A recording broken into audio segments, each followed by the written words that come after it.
Hey everybody, Ryan here at eTrailer. Today on our 2022 Chevy Silverado 2500, we're going to be showing you how to install the Curt 7-way in-bed wiring harness with the cover plate on it. But before we do that, why don't we check this out and make sure it's going to work for you.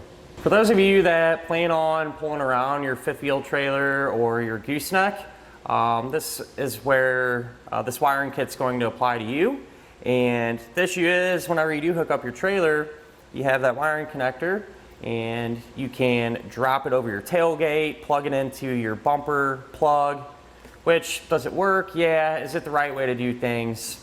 Not in my opinion. It's just kind of a pain and leaves a lot of room for error. So that's where a kit like this is going to come into play.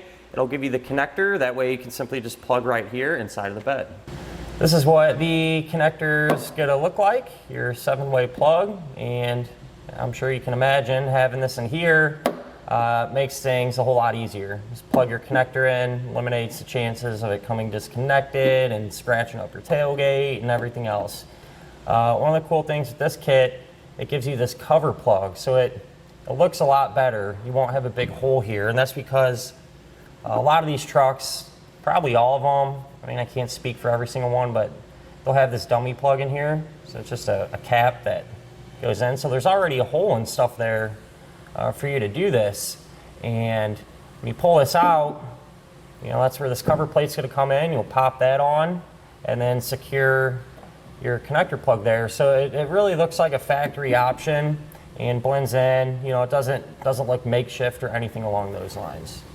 With this being a T connector setup, essentially it's just plug and play, and what's nice about it is you're going to have this one and you're still going to be able to use and utilize the one down on your bumper, so you're not going to have to kind of give up one for the other or sacrifice anything there. They're both still going to work, so if you're hooked up to your bumper pole, you're still going to be able to use it, not have to make any changes or anything like that. To begin our installation, we're going to be here at the back of our truck.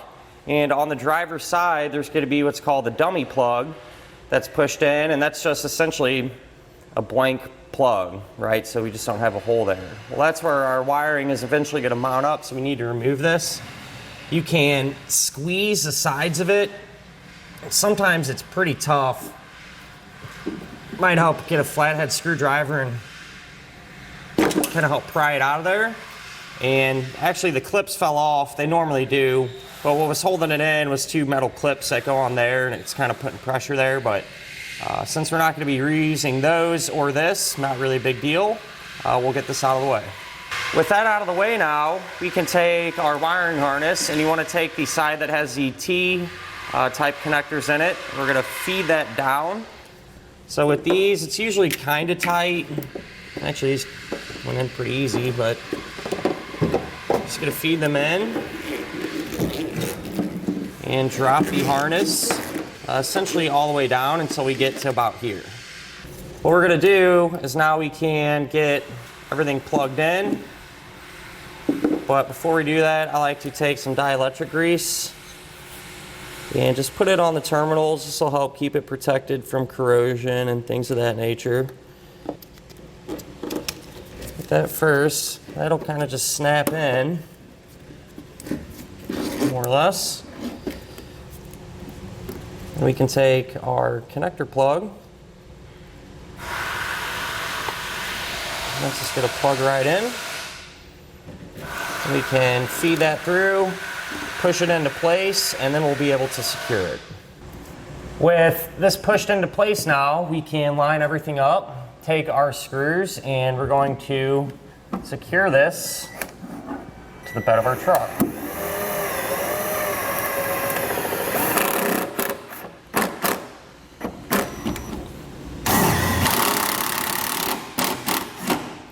So now underneath the truck, here's where our wiring comes down.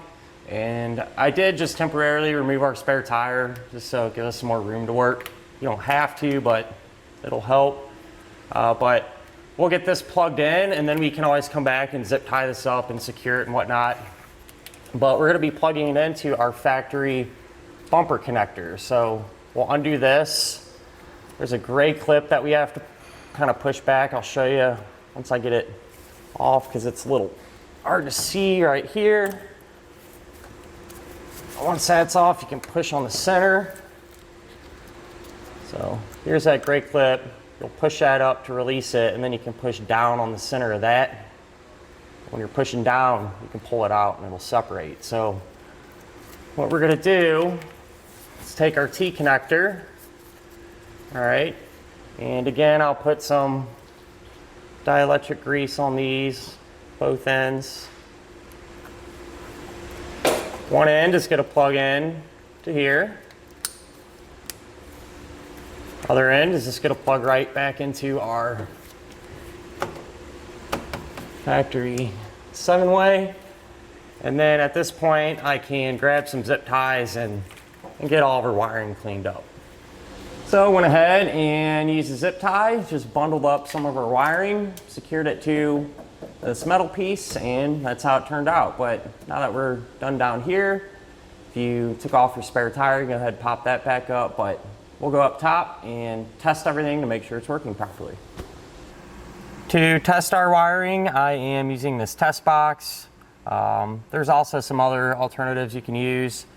If you do decide to use your trailer, keep in mind if your trailer has any issues with it, that could translate over to this and you think something's wrong on this side when it's really the trailer. So just think about that. With that said, we'll try our running lights, our left turn, our right turn, our brakes. We have our 12-volt auxiliary power on in the corner there, so we have voltage. We'll try our brake controller manual override. So you have power there, and then I'll start up the truck, put it in reverse, and make sure that's working.